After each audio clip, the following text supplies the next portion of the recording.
All right, thank you. All right, well, I hope all of you can hear me. Unfortunately, I'm having to be remote tonight. Um, yeah, so my presentation is about migrating metal. This was a side project, kind of me and Levi had overtaken the last few months about how we moved the Springfield Devs website into here in Springfield into the data center, and we put it inside the data center in the Springfield Underground.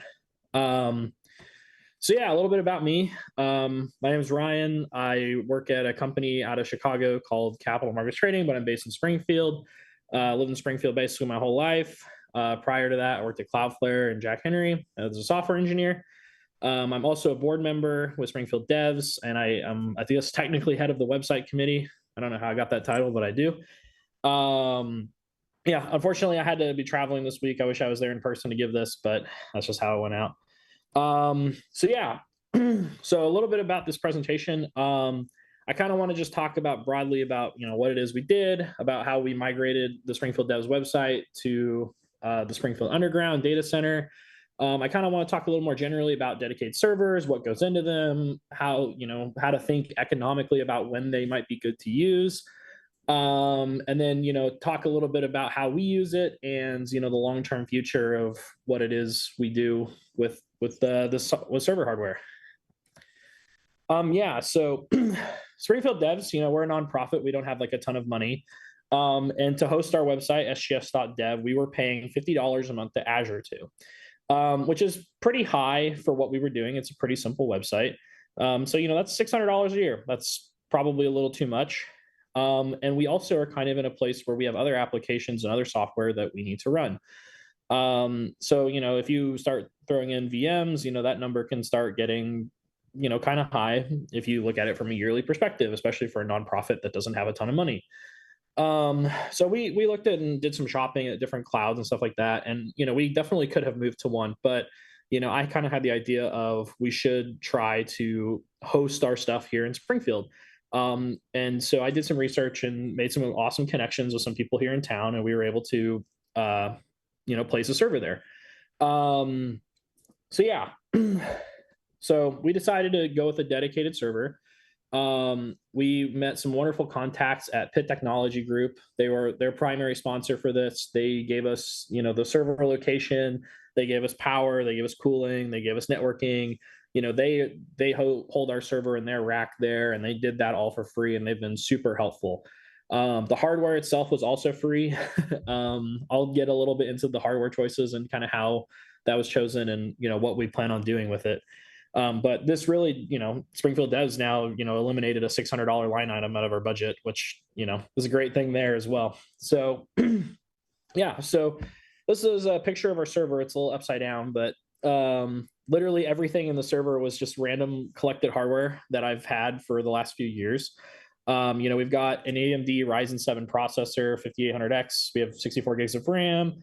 This is desktop hardware, but you absolutely can use desktop hardware in a server chassis. There's nothing wrong with it. There's plenty of companies that do it. It's quite performant. And yeah, we have a great little server here that can easily run our website, but it can run a lot more than that. So that was kind of our goal. We put this together. It was effectively free. We found everything. It was free, and it's been running the Springfield Devs website now for a little bit, and great. It's been a great little thing for us. But we wanted to go a little further than that. But before we go there, I want to talk about, the Springfield Underground. For those of you who have been Springfield natives, that there's a giant cave that holds cheese and all kinds of scary things of the government, but it also holds a data center. It's 60 feet underground. It's a literal cave. You have to drive into it to get there. But it's a top tier facility, super nice, super clean. Great networking, great redundant power generators, great facility for Springfield. And we partner with Pitt Technology Group to give us space in their rack there.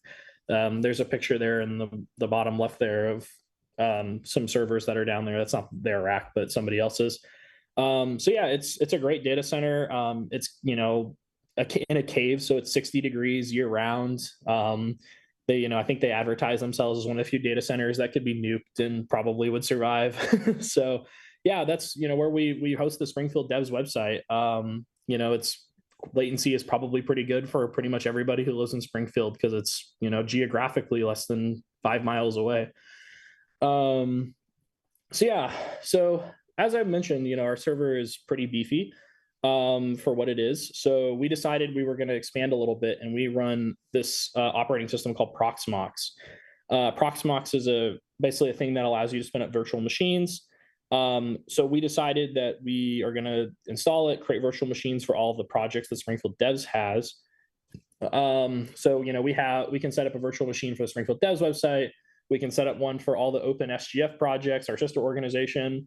Any of our like administrative applications, those can get a virtual machine, and we can, properly, wall those off from everybody else, right? And so the goal here is that not only do we have enough space for the Springfield Devs website, but as projects are completed with open SGF, we can have a place that's free for them to be provided, right? Because it's one thing to write software for a nonprofit or another company here in town.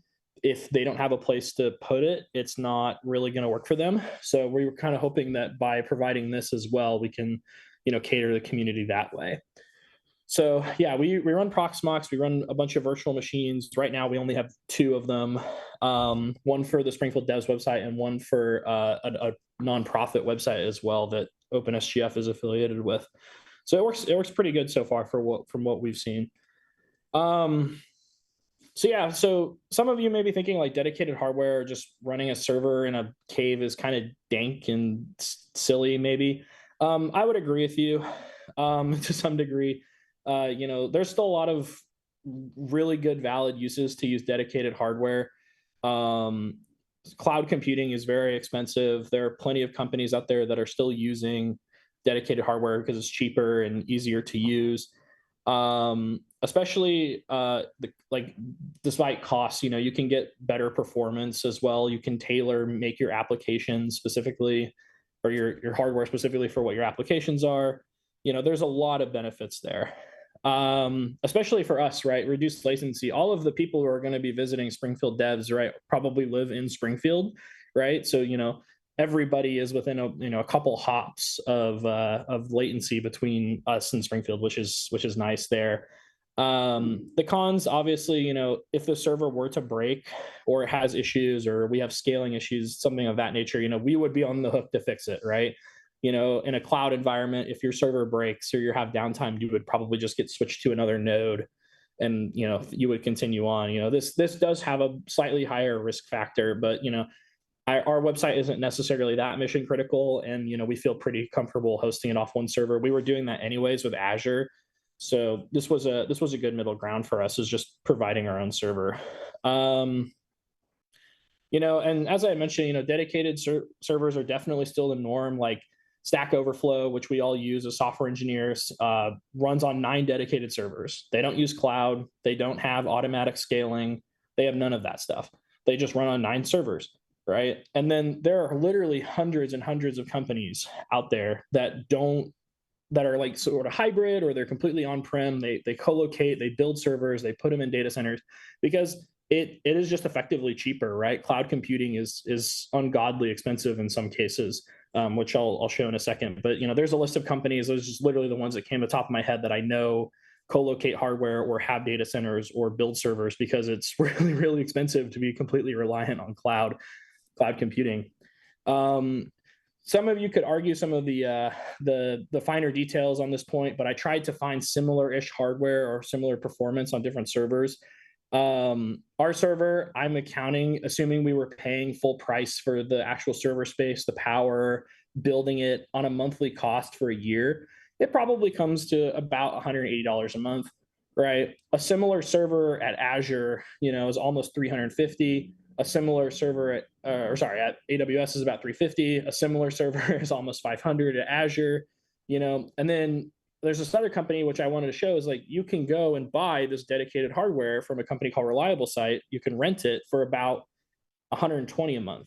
So, you can see like buying dedicated can often be very, very cheap compared to some of these public clouds out there, because it can just be really expensive. And that's kind of what we're seeing in the industry, is a lot of companies who invested heavily in cloud are now kind of going back to using dedicated hardware because it's just become too expensive.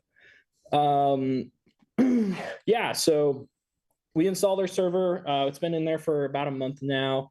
So we have two applications. We have the Springfield Devs website running on it, and then another nonprofit.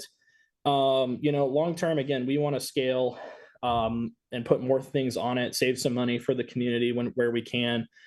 We want to be able to give individual virtual machines to members to host their applications for OpenSGF. That's going to be like a long term goal for us as well. Save them money, save them time. A super far out thing is we'd love to get an actual like much higher quality server, something probably a little more redundant. In the rack, we have space. Pit Technology Group said that they're cool with us running a second server. So, that's another goal of ours in the long run for sure. That's kind of my presentation. I just want to give a couple shout outs as well. Levi helped me with the migration. He helped me get everything installed on this down in the Springfield Underground. It's kind of a scary cave, so I'm glad that he came with me.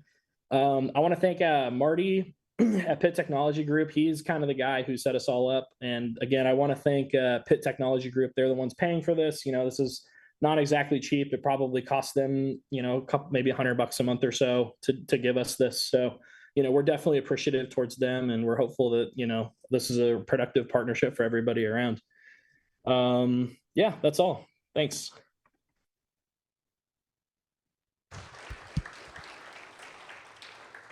Awesome. Thanks, man. Are there any quick questions? Because of the audio setup, Ryan actually can't hear you all, so I'll have to repeat them into the mic, but we can spend a couple minutes on some quick questions if they're already.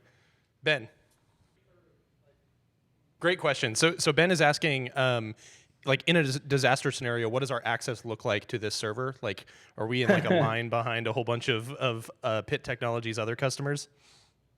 Yeah, pretty minimal. And that is kind of the trade-off, right? If you're relinquishing your controls of hardware to somebody else, right? I mean, we're in their cage. We don't necessarily have access to it 24/7. And that's how a lot of companies who are co-location specific are, right? It's kind of the same risk assessment you have to take if you're on like any major public cloud, if you're like if you're in one region, if there's a power disaster or they go down or something like that.